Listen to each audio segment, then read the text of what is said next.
August 12, 1944, Aberdeen Proving Ground, Maryland. Captain Richard Honeycutt gripped the steel hatch of a tank that should not exist on American soil. The angular armor plates bore fresh scars from the journey across the Atlantic. Inside, German labels marked every control, every gauge, every switch. The smell of diesel and cordite still lingered in the cramped interior, the scent of recent combat. Beyond the testing range, armed guards maintained a perimeter that hadn't existed before this machine arrived. This wasn't just another captured enemy vehicle. This was the Panzer Kampfwagen Panther, Germany's answer to the crisis that nearly lost them the Eastern Front. And for the next 3 months, Honeycutt and his team would do something that would remain classified for years.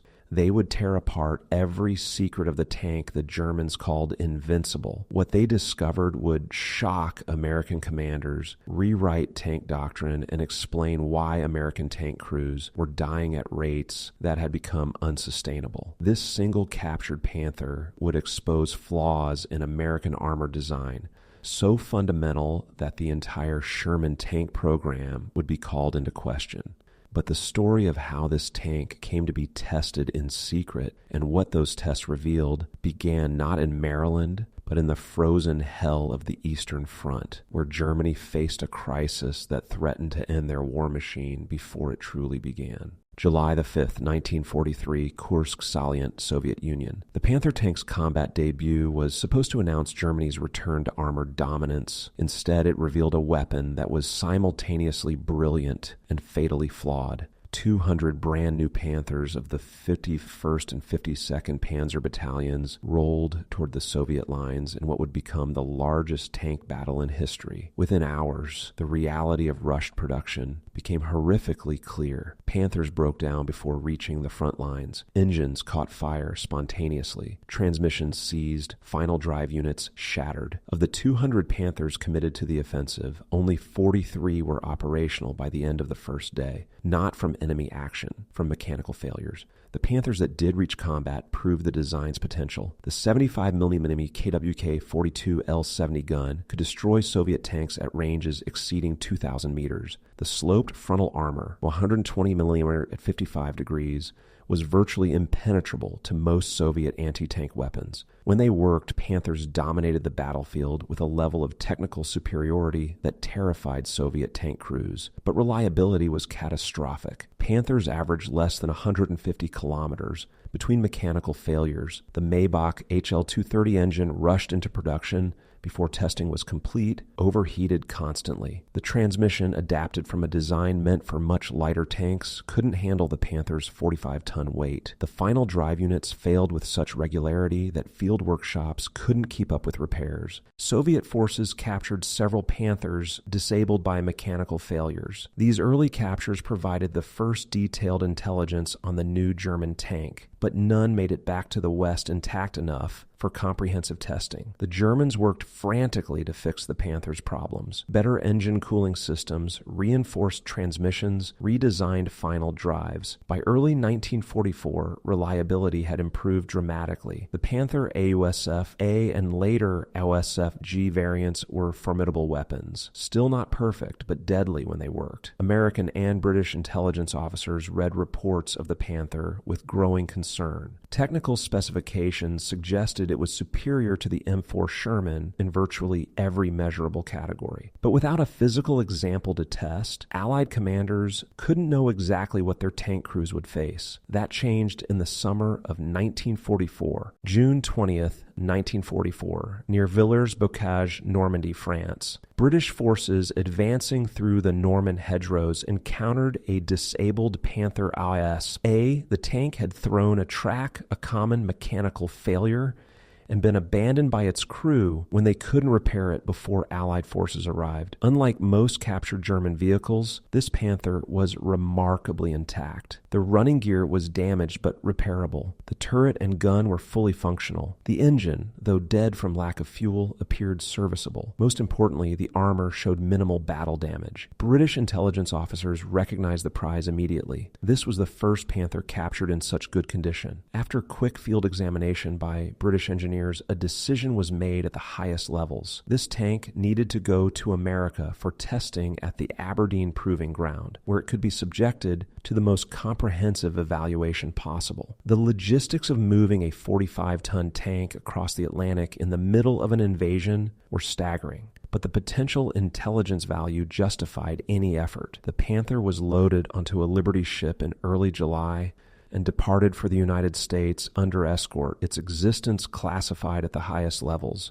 The secrecy wasn't about hiding the Panther's capture from Germany. They knew they were losing tanks. The secrecy was about the test results. What American engineers would discover about the Panther's strengths and weaknesses would directly influence tank development programs, tactical doctrine, and even strategic decisions about how to fight the war in Europe. If German intelligence learned what specific tests were being conducted, they might modify future Panther production to address vulnerabilities. If the American public learned that the Sherman tank was inferior to the Panther in most technical specifications, morale among tank crews might collapse. The testing had to be kept secret. August 1944, Aberdeen Proving Ground, Maryland. Captain Richard Honeycutt, one of America's leading armor experts, led the testing team. He had extensive experience evaluating captured enemy vehicles, but the Panther represented something unprecedented, a tank that appeared superior to America's primary armored vehicle in almost every category. The testing program would be the most comprehensive evaluation of enemy armor ever conducted by the U.S. Army. Mobility tests, armor penetration trials, gunnery accuracy measurements, crew ergonomics evaluation, mechanical reliability assessment. Every aspect of the Panther would be examined, measured, and compared to the M4 Sherman. The results would be shocking. The gun. The first test focused on the Panther's main armament, the 75mm KWK-42 L70. On paper, this gun was significantly more powerful than the Sherman's 75mm M3 gun. But paper specifications don't always translate to battlefield performance. The testing revealed the Panther's gun was even better than intelligence had estimated. At 1,000 meters, the Panther could penetrate 138mm of vertical armor plate. The Sherman's 75mm gun could penetrate just 68mm at the same range. The Panther had twice the penetration power. Even more concerning, the Panther's gun could penetrate the frontal armor of every American tank in service from ranges exceeding 2,000 meters. The Sherman couldn't penetrate the Panther's frontal armor from any practical combat range. Test firing revealed exceptional accuracy. The Panther could hit man-sized targets at 1,000 meters with first-round consistency that shocked American observers. The gun's long barrel and high muzzle velocity created a flat trajectory that simplified ranging and made long-distance gunnery far easier than in the Sherman. The ammunition types available were equally impressive. Armor-piercing shells with ballistic caps for maximum penetration, high-explosive rounds for anti-personnel and fortification work,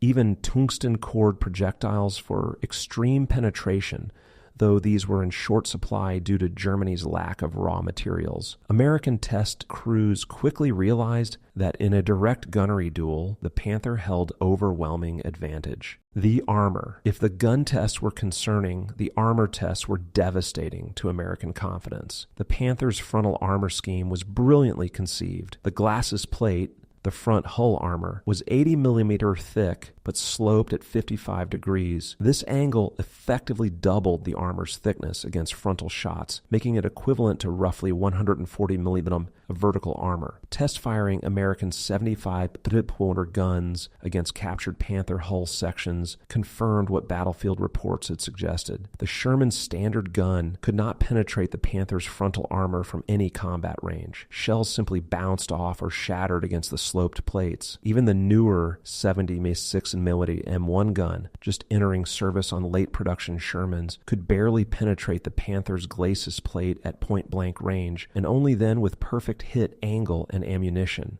The turret armor was equally formidable. The frontal turret mantlet combined 110mm of armor with complex curves that caused shells to deflect. Side turret armor was 45mm thick, vulnerable, but still superior to the Sherman's 38mm sides. The testing revealed a tank designed with frontal assault in mind. Face to face, the Panther was nearly invulnerable to American tank guns, while being able to destroy Shermans with ease, but the armor tests also revealed weaknesses. The Flaw's side and rear armor were relatively thin, 50 millimeters on the hull sides, just 40 millimeters on the rear. These plates weren't sloped for additional protection. A Sherman hitting a Panther from the side or rear could penetrate easily. More critically, armor quality was inconsistent. Metallurgical analysis revealed that Panthers built in mid to late 1944 used steel alloys with reduced amounts of nickel, manganese, and molybdenum,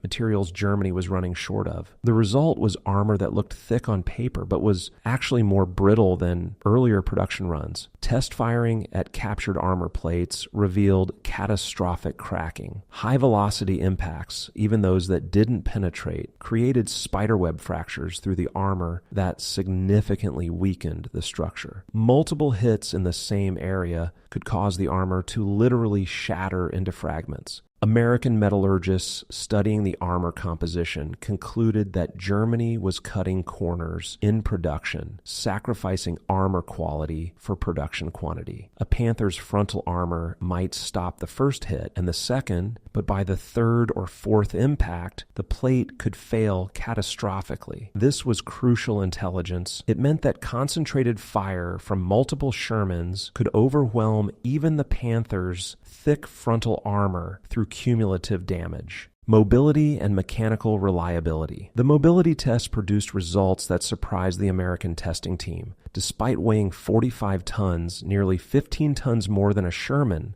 the Panther demonstrated impressive cross-country mobility. The wide tracks distributed weight effectively, giving good ground pressure in soft terrain. The powerful Maybach HL230 engine provided adequate power, though it ran hot under sustained operation. The torsion bar suspension gave a surprisingly smooth ride over rough ground. Maximum speed was 46 km/h on roads, compared to the Sherman's 47 km/h, essentially equivalent. Off-road mobility was actually superior to the Sherman in some conditions, though the Panther's narrow track width made it more susceptible to getting stuck in mud, but the mechanical reliability tests revealed the Panther's Achilles heel. The transmission, a complex 7 forward 1 reverse gearbox, was overstressed by the tank's weight. Test drivers reported difficult shifting and grinding gears even under normal operation. Prolonged testing resulted in transmission failure after just 150 kilometers of mixed driving. The final drive units, the gear assemblies connecting the transmission to the drive sprockets, were catastrophically weak. These failed repeatedly during testing, sometimes after less than 100 kilometers. Field reports from European combat confirmed this was not unique to the test vehicle. Final drive failure was the single most common mechanical problem affecting Panthers in combat. The engine cooling system was barely adequate. Extended operation at high power settings resulted in dangerously high temperatures. Several test runs had to be aborted due to overheating, and on one occasion, the engine compartment caught fire spontaneously. American engineers calculated that the average Panther could expect to travel perhaps 150 to 200 kilometers before requiring major mechanical repairs. The Sherman, by contrast, could operate for 800 to 1,000 kilometers between major maintenance. This was a tank designed to fight brilliantly for a brief period before breaking down. In Germany's defensive situation in 1944,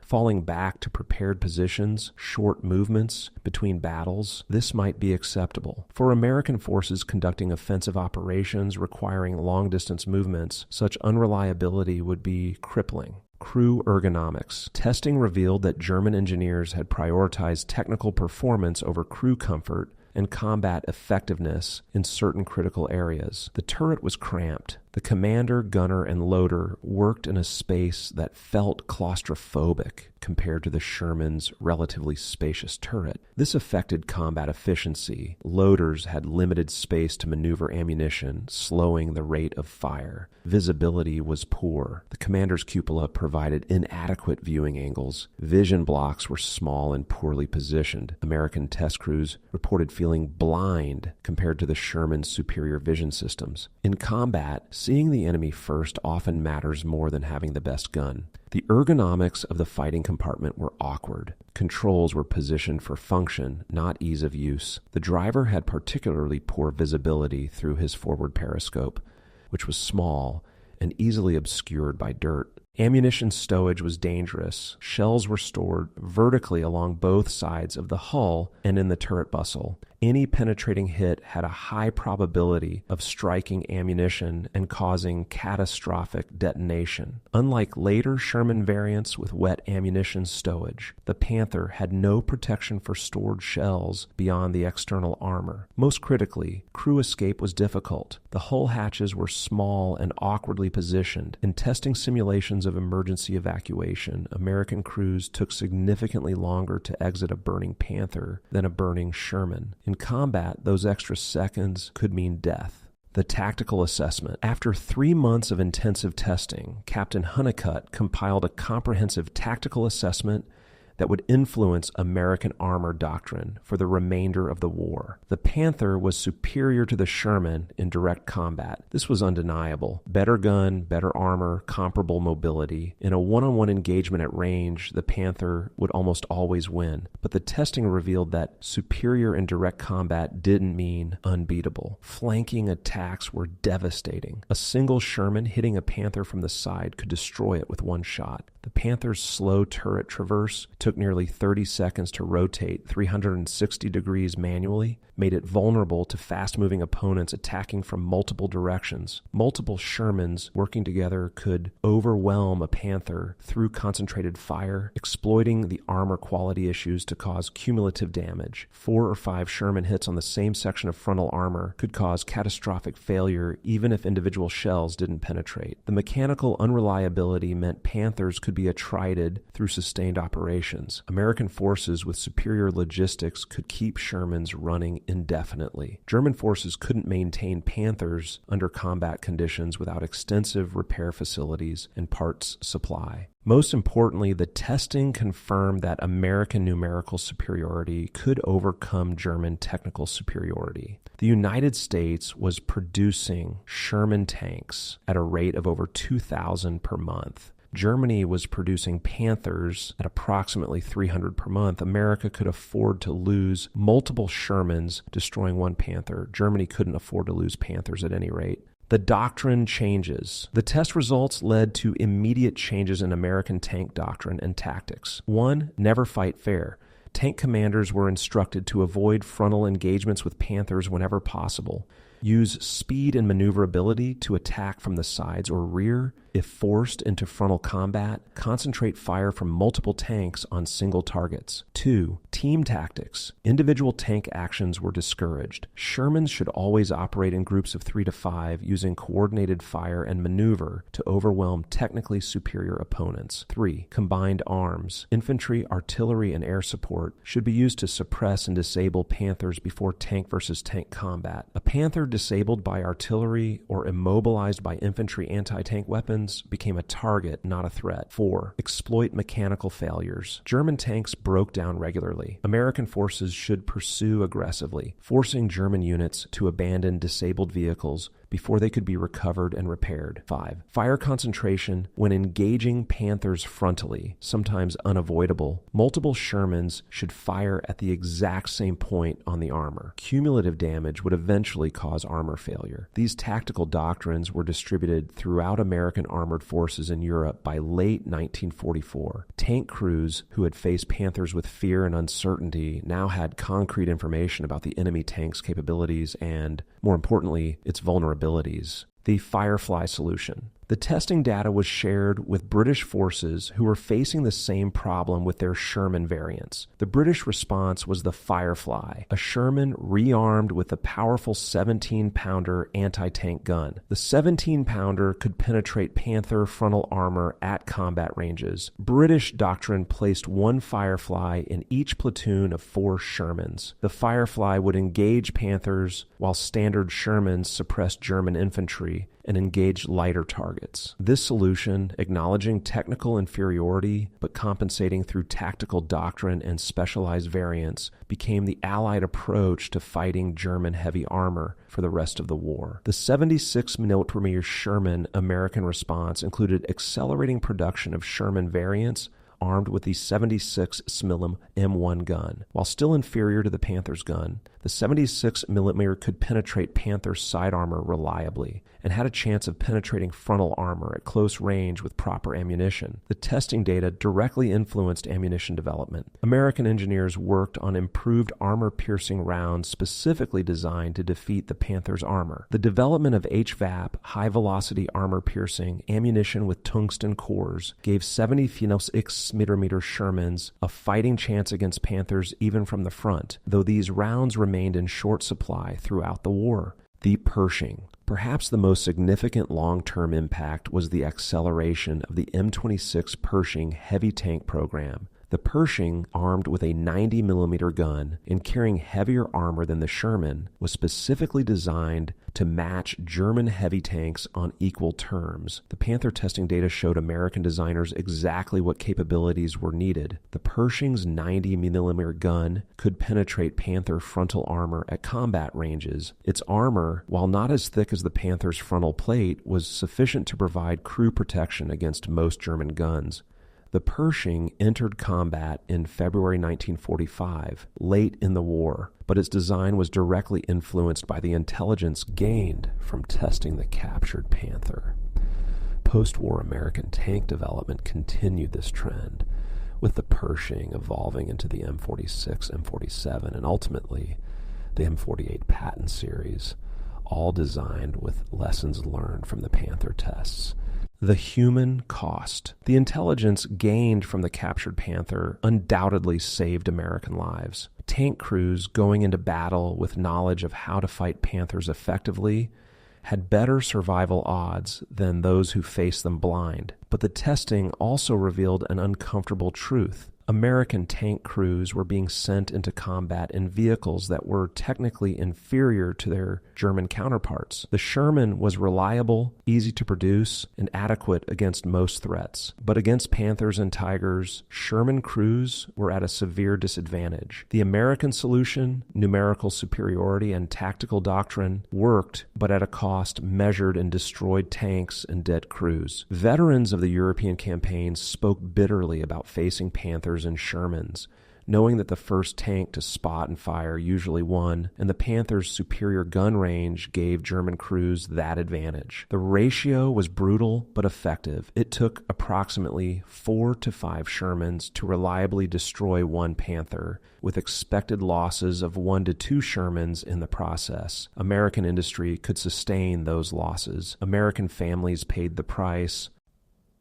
The captured Panther's fate. After testing concluded in late 1944, the captured Panther was moved to the Aberdeen Proving Ground Museum collection, where it joined other captured enemy vehicles on display. For decades, it sat as a silent reminder of German engineering prowess and American tactical adaptation. The tank remained classified as a test vehicle, with little public information about the extensive testing program it had undergone. Only with the declassification of test reports in the 1970s did historians piece together the full story of how this single captured tank influenced American armor doctrine. The Panther itself was eventually restored and is now on display at the National Armor and Cavalry Museum at Fort Benning, Georgia. Museum visitors see an impressive example of German armor engineering. They don't see the countless hours of testing, the detailed reports, the tactical doctrine changes, and the lives saved by the intelligence it provided.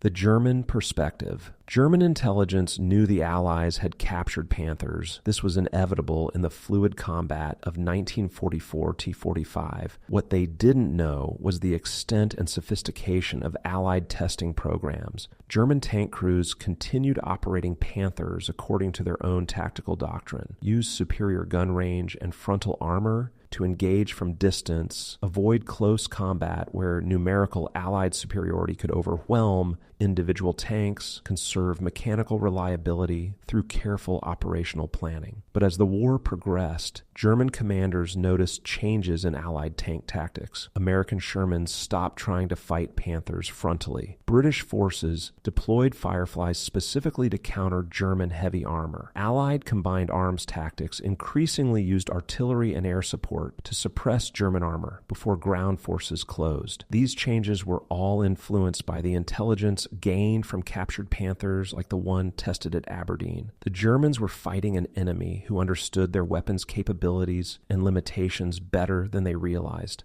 The legacy. The captured Panther testing program represents a remarkable example of tactical intelligence and operational adaptation. The U.S. Army faced an enemy with superior tank technology and responded not by panic or denial, but by systematic analysis and tactical innovation. The test proved that technical superiority doesn't guarantee victory. The Panther was the better tank. This was undeniable. But American forces developed tactics that neutralized the Panther's advantages while exploiting its weaknesses. Modern military forces study this case extensively. The lesson remains relevant. Understand your enemy's capabilities thoroughly. Acknowledge areas where they're superior. Develop tactics that exploit their weaknesses and leverage your own advantages, even if those advantages are industrial capacity and numerical superiority rather than technical excellence. The Panther testing program also demonstrated the critical value of capturing and analyzing enemy equipment. A single intact example, properly tested, provided intelligence that influenced tank design, tactical doctrine,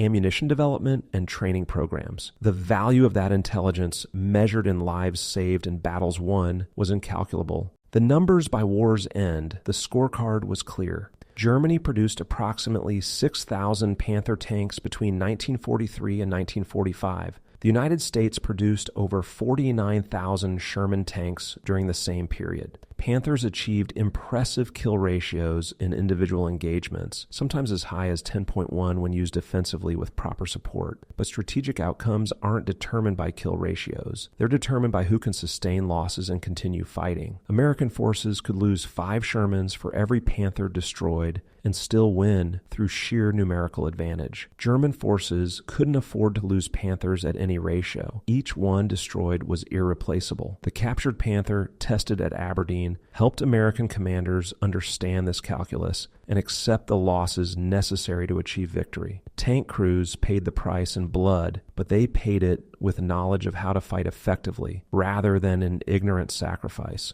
Conclusion. The story of the Panther tank tested in secret at Aberdeen Proving Ground is ultimately about adaptation and learning. The German Panther represented a pinnacle of tank design, a weapon that combined firepower, protection, and mobility in ways that set new standards for armored warfare. But the captured Panther also revealed that even superior weapons have weaknesses. Testing exposed the mechanical unreliability, the armor quality issues, the ergonomic compromises, and the tactical vulnerabilities that American forces could exploit. Captain Richard Honeycutt and his testing team provided intelligence that directly influenced how America fought the war in Europe. Their detailed reports gave tank crews the knowledge they needed to survive against superior enemy armor. Their recommendations shaped tactical doctrine that saved countless lives. The Panther tank the Americans kept secret was never truly secret. Its existence was known. What was secret was what American engineers learned from it and how those lessons were applied to turn tactical disadvantage into strategic victory. Decades later, the captured Panther sits in a museum, a monument to German engineering excellence. But its true legacy isn't in the tank itself. It's in the testing reports, the tactical manuals, the doctrine changes, and the lives saved by understanding both the capabilities and limitations of an enemy weapon that once seemed invincible. In the end,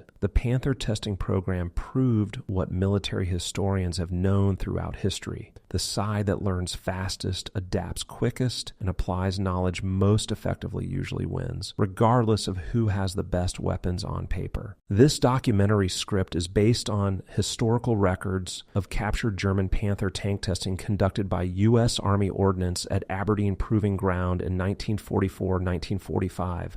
Test reports, tactical assessments from this program remain in military archives and have been declassified for historical research.